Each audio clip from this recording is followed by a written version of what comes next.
Hello, beautiful moms and entrepreneurs. My name is Charisse Walker, and I'm your host of the Unbreakable Mompreneurs podcast. This is a place where we come together to learn, grow, and inspire. So sit back, relax, and let's get started.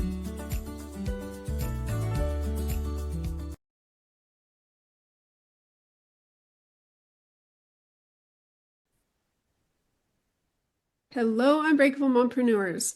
My name is Charisse Walker, your host, and today I am here with Emma Lyons. And here is the question that I have for you. Do you feel like you don't think the very highest of you sometimes? There's always something in the back making you feel a little more insecure. And what can you do to better yourself? In addition to that, how do we get rid of the negative self-talk? So Emma, today, without further ado, why don't you introduce yourself to our audience? Well, it's great to be here. Thanks so much for having me, Charisse. My name is Emma Lyons, like Charisse was saying, and what I do is I work with mostly women, not exclusively women, and I help them break up with the shame voice that they've internalized inside their head. I realize that for me, it's a narcissist. Seriously, it checks all the boxes of a narcissist. And so many people here, we've been taught to coddle this thing, to send it love, to take it to therapy. And, I did that for a long number of years. And guess where it got me? In more shame, because shame is not a normal emotion, guys. So I help people break up with that shame voice once and for all, because shame is the reason why you self-sabotage, why you procrastinate, why you feel like an imposter.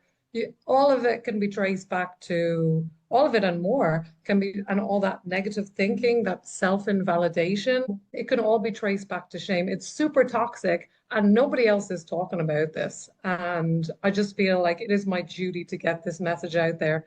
Shame is not you. You don't need it. And it's time to let that go. And you're right. Nobody talks about this. They talk about the imposter syndrome a lot. And so thank you, because I'm like, I had a brain cramp for a second. But I really am excited to talk about this because I feel like, well, actually, there's this lady that was talking at church on Sunday, and she talked about how this really good friend of hers who used to be very, very strong in the church walked away. And so years later, she's like, can I just ask why? And she goes, because I was tired of feeling like I was never good enough. And she's like, what?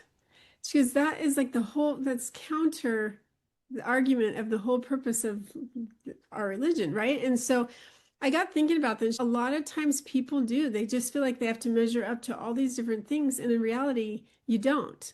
But who puts that there? What causes the shame is my question to you. Well, this is a great question, which is a great segue for what I'm going to talk about, because the template for this kind of individualized shame that we have in the West is more, it's the church. It's the church kind of started this idea of individualized shame. If you look at cultures like indigenous cultures or even the Far East in Ireland, where I live, where I come from, before the Catholic Church came along, there was no internalized shame. There was no, I'm bad because of who I am. This came later. There was a kind of collective shame. If you step outside what's considered acceptable for the clan, the group, the family, then you're kind of ashamed. But you could get your shame, you could get your honor back. It was kind of honor thing. But this individualized shame, it comes from the church, really. And it's this idea of original sin that we're taught, that you're bad and that you're a sinner. We're all sinners, but all have to forgive. That is the biggest double bind of all, and it's the underpinning for a culture here in the West. It underpins everything, and this individualized shame, it's really corrosive, because what it teaches us, even if you're not brought up in a narcissistic family or anything, our culture teaches us that there's something wrong with you. And we're also told by the collective wisdom, by the therapists and people out there, that there is such a thing as healthy shame. There's healthy shame and there's toxic shame. And I'm here to tell you guys, all shame is toxic. No amount of shame is okay. But the fact that shame is normalized in our culture doesn't mean that it's normal or acceptable. It just means that people, when they're talking about this, they're talking from inside the cage of shame. And I'm all about opening that door so you can get the hell out and start living shamelessly, really. This word, even this word shameless, see how it's encoded into our language. All other words in English, that end in LESS mean you're free of shame. But when you call someone shameless, it's a slur, it's an insult. It means you're behaving badly, you're doing something that I find offensive. It's about, again, you're shaming the person. And the person is usually not acting out of shamelessness. They're not shame-free. They're acting, they get drunk and they're acting from repressed shame. Or else also it can be that they're being really authentic and I find it triggering, so I call them shameless. Oh, because they shouldn't be going around wearing that thing. I'm offended. So again, I shame them in order to feel like I'm in control. And shame is always about control. It's never, ever, ever, ever about care. I've used shame. I raise my hand because that's what we've been taught. But if a child does something and I say, sit down, shame them and say you're bad. That's shaming, and it's why we use it because it's quick. It's the way we've been taught, but it's never about the child. It's never about the other person. It's about my comfort. I'm trying to get them to sit down so I can be comfortable. That is 100% about control. There's no care there for the child. I'm thinking of me. And that's always the case when we utilize shame. But we're taught in our culture that shame is good, that shame is humility, that you need a little bit of shame to be a good person. And it's all a complete lie. They're conflating shame with humility, with maybe even guilt. They're conflating those ideas. You do not need shame to be a good person. Even people who I really respect, like Brene Brown, who talks a lot about shame, she actually goes as far as to say that if you don't have any shame, you are a psychopath. And I completely disagree. That is not shame. That actually these psychopaths and these narcissists are acting out of a lot of shame that's been repressed. So people operating out of shame are usually highly toxic. We need less shame, not more of it. And it's always poison, even in little amounts. But we're gaslit by our culture to believe that it's good. And I just want to burst that bubble because shame is toxic. It's always toxic. It's super low vibration. So even if you're doing all the work to manifest or to create something, if you've got shame going on and you're under level and your template level, you're going to struggle. And this is why people struggle to manifest because they've got this shaming under the surface that they haven't looked at.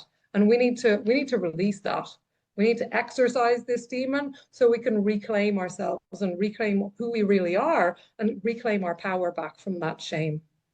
See, I've never known shame. I guess I've never thought about it because shame, I remember, well, shame on you or do this or that, Ah, yeah, yeah.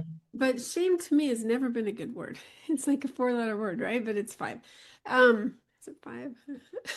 Yeah, But I think that for me, I would never want anybody to be shamed. For example, I love Neil Diamond and the jazz singer, right? So I don't know, super dating myself, but when his dad gets mad at him because he wants to go away and go sing for a living, his dad rips his clothes or rents his clothes, right? And so that means you're dead to me. I hear about the Amish people where if they go do something, they're shamed if they leave their home, or polygamous. I live in Utah and completely different than, but there are some polygamists. If you choose to walk away from that, then the whole family has to disown you. Like that is shaming. yeah. That's how That my is experience is that shame. is that is shaming. Yeah, it's kind of a more collectivized shame. That's the kind that I'm talking about that exists Right, in like Asia and China. It's right, like it's like a slightly different shade of shame. And I'm saying all shame is toxic, right. but this individualized idea that we have in the West that comes from Christianity and basically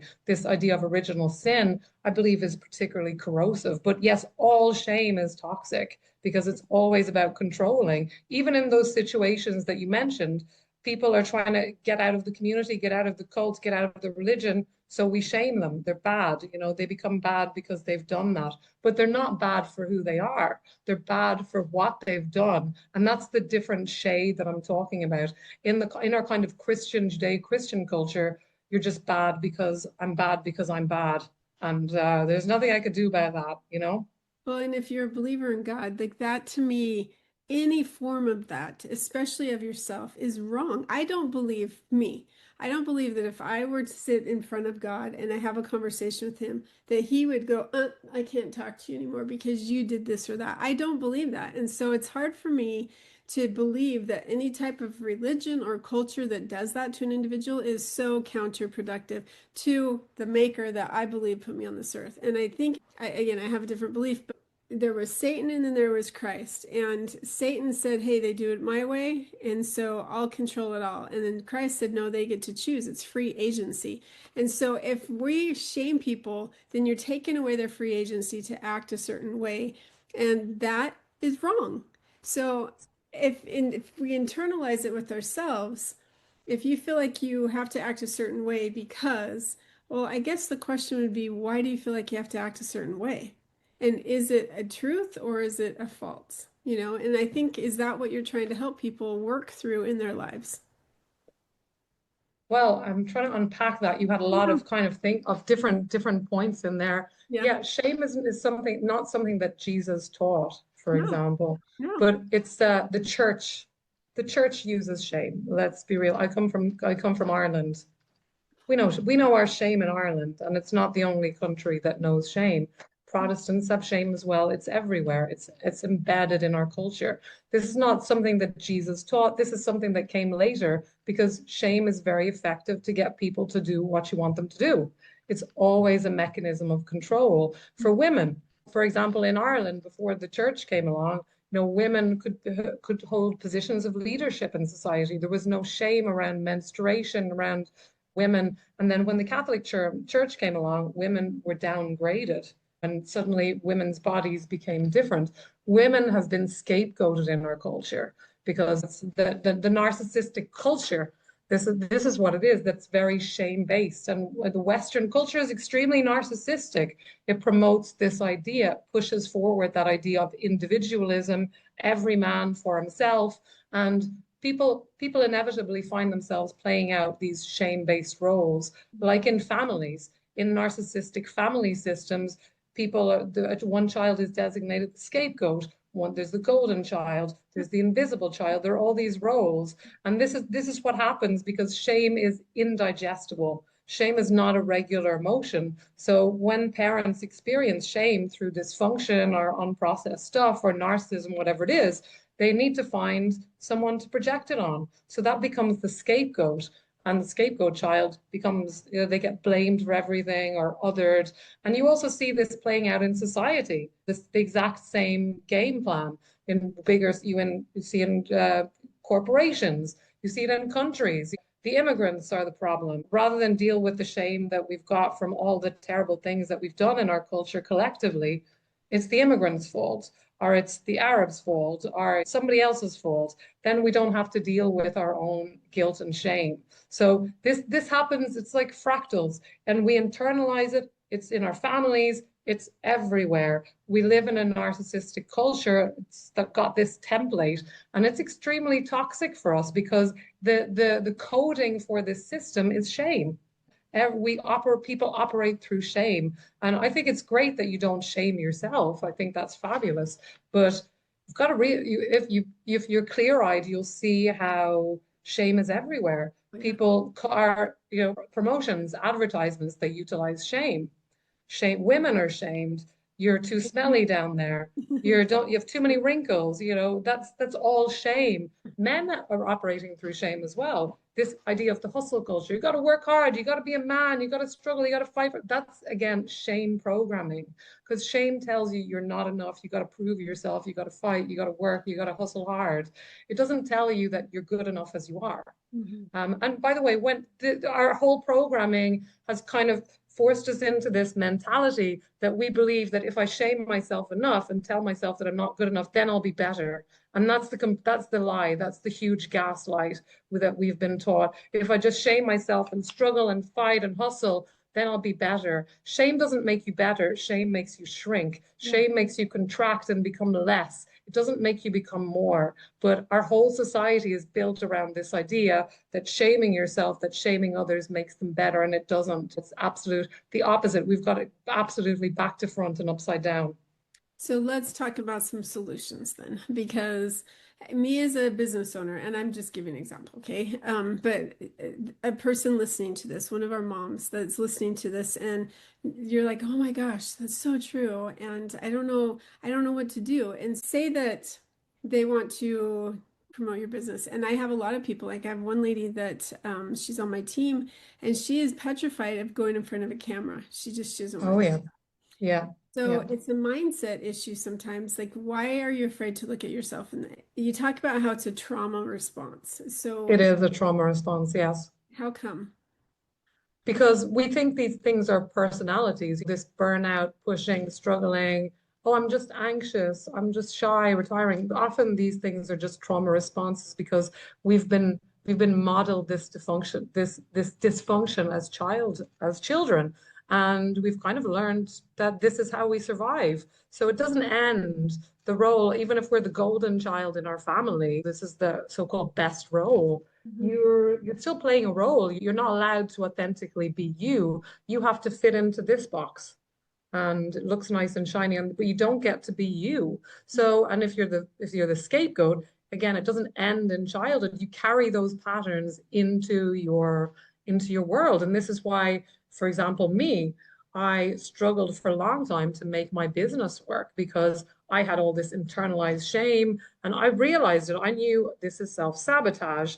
This is imposter syndrome. And the thing is, you can name these, you can recognize what's going on and still be stuck because it's not actually a mindset issue. You mentioned that it's a mindset issue, and that's only partially true. These things are actually encoded in your nervous system. So your nervous system is like, oh, it's not safe. If we actually be visible, we'll be punished. It carries the memory of that in your cells. So your body is like, wow, it's just not safe to go there. So your body shuts down. You find yourself procrastinating. You find yourself scrolling. Whatever it is, you don't show up. Or if you do show up, which I understand this visibility block from the inside out and from working with people. Again, it's terrifying showing up. But if you show up and you're terrified and you're gritting your teeth and you're not, again, you can't be you because you're so terrified, you are not going to be magnetic. You're not going to attract the right people. You're not going to be able to do justice to yourself. You have to show up confident. And that means that requires you to doing this work to free yourself of the shame, because shame is at the root of every single self-sabotage. We're talking about all kinds of self-sabotage, procrastination, imposter syndrome, across the board. You can trace that back to shame and people pleasing as well. You know, you want people to like you. This is the thing that women have even more than men. We want everyone, we're looking for validation from the outside. And that's because we're not giving ourselves that invalidation from the inside out. Because shame is also, it's not just the belief that you're not enough. It's also this belief that there's something wrong with you that you have to hide. It's very invalidating feeling that goes beyond this I'm defective. It's like a toxic sludge of emotions, if you like, Yeah. not just one.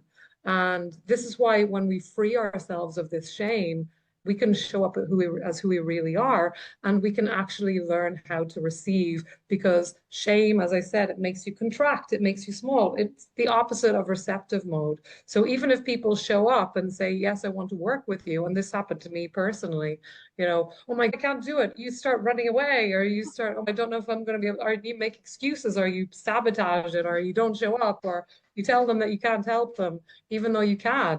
And again, that's shame. That's shame that's doing that. That's not you. That's not your authentic self. That's not your real power. That's shame running the show. That's your fear.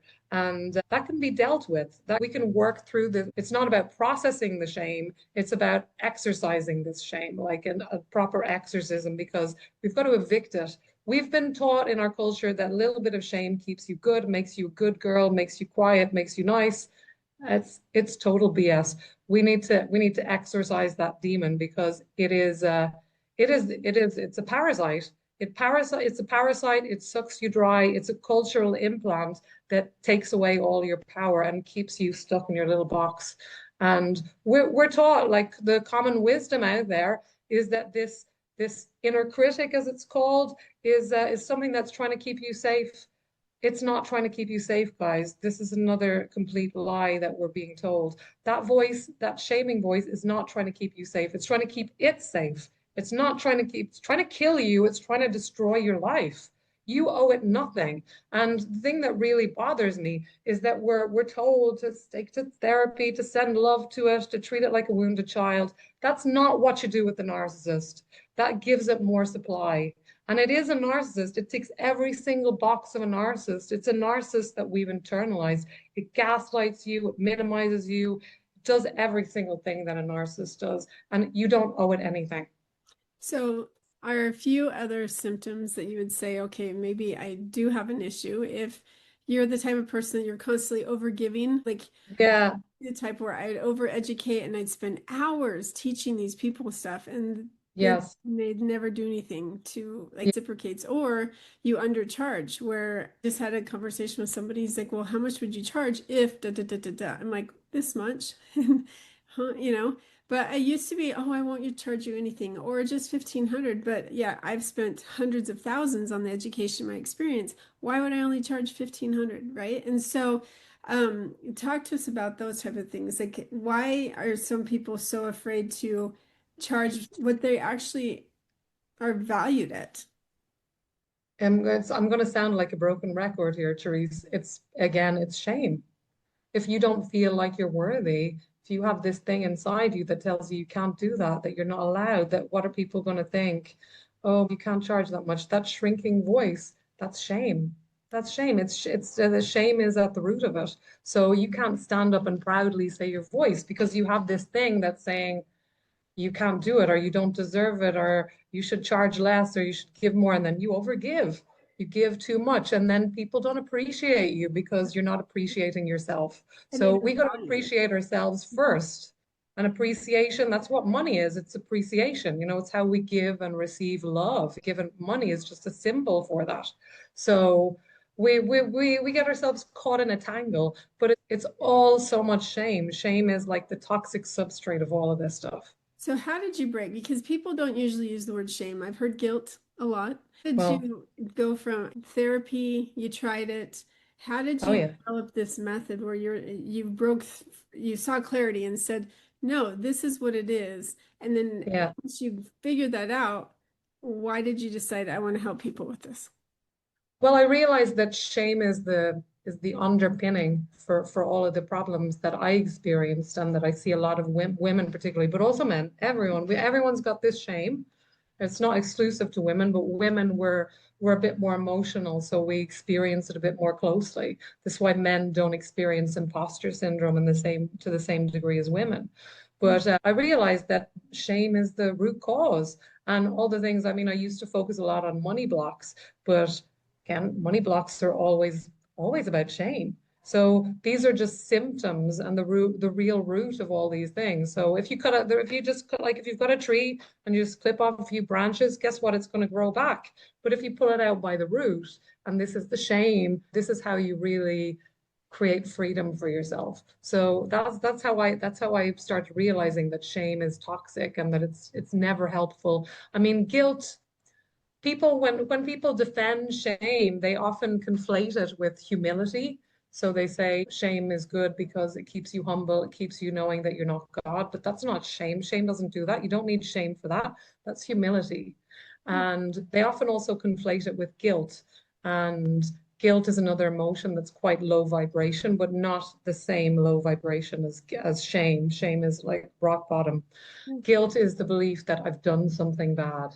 But 99.999 times out of 100, people who experience guilt, they experience it with a very large side of shame. I'm bad. Something's wrong with me. Usually the two are very kind of enmeshed.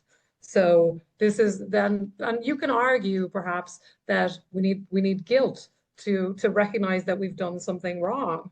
And yeah, you can make that argument. But in an enlightened society, we don't need guilt. We just need empathy.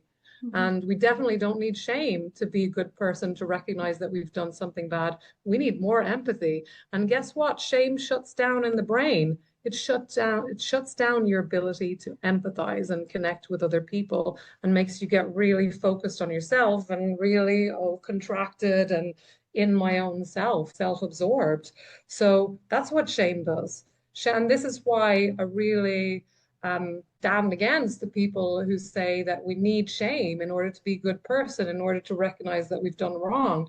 That I believe is a complete it's speaking on Brene Brown, who says that you need you need some shame in order to not be a psychopath. She actually says those words in her TED talk, for example. We don't need shame to do that. We need empathy. And shame, as I said, shuts down empathy. So it's actually these people are talking from inside the shame cage. They're talking as if shame is normal and natural thing. And I'm saying no, just because it's normal and normalized and seems natural in Western society doesn't make it so. Yeah. Because that's coming from a very Eurocentric point of view. And like I said, the substrate for all that is the church. Wow. Okay, so give us one step. Okay. But Yeah. one step that our listeners can take to break free from this toxic pattern. Well, I do have a whole, it's BREAK, break, right? So follow along, right? So the first one is B, you've got to break the trance. So that means recognizing that this shame voice or this shame energy is not you. It's like a magic spell. It's a pattern, a trance that we've been under. So catch it, interrupt it, don't overthink it, just name it. Recognize that it's a trance, and that naming starts to disrupt the loop instantly. Then we go into R, refuse to engage. So, and this is what we often get into arguing when Dr. Ramani, who's a specialist in talks about narcissists out there in the world, she uses the acronym DEEP. So don't defend, don't engage, don't explain, and don't personalize. And that's what we got to do with this inner narcissist as well. Just say, not today, it ain't happening. You don't owe it politeness, anything, but you can be completely neutral as well. Then you go on to E, which is expose the lie. Call out the shame-based programming. Recognize that it's about control, that it's not true. That's not your story. And really speaking that truth disarms its power. Then you go on to A, because shame takes you out of your body. It takes you like, whoa. So come back to your body, feel your breath, plant your feet, say your name, the year, remind your nervous system, I'm safe, I'm sovereign, and I'm still here. And then you kick it out. Okay, shake it off, stomp it out. This is not mine. That's how you break the pattern. In a nutshell, it's about recognizing that it's not you, that it doesn't serve you, it's not protecting you, and you can say no to it. And that just in itself is really empowering and can really shift the way you see yourself and the way shame can control you, because shame has nothing on you if you just say no. I love that. Okay, so let's switch gears one right before we are done. And I want to just ask you, as you're starting to coach people and you're getting yourself out there, what is one thing in your business that you wish you would have known that you know now as a business owner? It's all about connection and finding the right people. It's all about, collaborations and really finding people who are on your wavelength. That's really important. But the most important thing is really making sure that you're clear on the inside, because if you're covered in shame or if you're operating from shame, you're going to attract people who are on that same wavelength, and you're not going to be able to rise in the same way. So it's so important. We talk about 80-20. 80% is the inner work, and then 20% is the outer work, the strategy, the system, really important too. But if you have the best strategies, the best tools, and you're carrying all this shame, you're going to sabotage it, you're going to waste it, you're not going to take action on those things. So it's so important to do the inner work. Find someone that you resonate with and recognize that building your business, it's a personal development boot camp, and your business will not grow more than you do. So it's worthwhile, not just in terms of your mental health and your sanity, but in terms of your business growth, because your business growth and your money reflects what's going on inside as well. Your finances, what shows up on the outside, it's a reflection of what's going on inside of you, what you're able to receive, what you allow in, and how much shame you're carrying or how much shame you've released really at its foundation. Excellent advice. Thank you so much. And if our listeners wanted to say, I do need to break the cycle, I need help with this, how would they get a hold of you?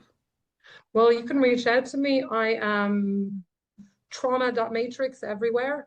I also have a YouTube channel, Trauma Matrix, and a Substack. So trauma.matrix over on Instagram, you can send me a DM. And I also have a free gift for you guys. So if you're thinking, wow, raising your hand, this is me. This is I have my free gift is called 5 Signs that it's time to break up with your inner narcissist. So it gives you 5 clear steps to know to recognize that this thing is kind of being problematic in your life and in your business, and also gives you some strategies to start breaking that cycle. And you can find that at tinyurl.com/not today narc, NARC, not today narc. And that's if this is resonating for you, check that out, because that will really help you recognize this thing. And already in recognizing it, that already starts to reduce the power it has over you. Thank you so much, Emma, for being on. My pleasure. Thanks so much for having me, Charisse. And Unbreakable Moms, I hope that as you're listening to this, you're like, you know what? Not today, narc. I'm not going to be able to deal with this. And I don't need it. I don't deserve it. And I'm better than this. And I deserve to have what I want. So I hope that you find that and go out and make it a great day. Beautiful moms, remember, you are unbreakable. Keep illuminating the world with your strength, pursuing your dreams, and reveling in the splendor of motherhood. This is Charisse Walker, bidding you farewell for now. Stay tuned for more empowering conversations on the next episode of the Unbreakable Mompreneurs podcast. Until then, keep shining bright. Signing off with love, Charisse Walker.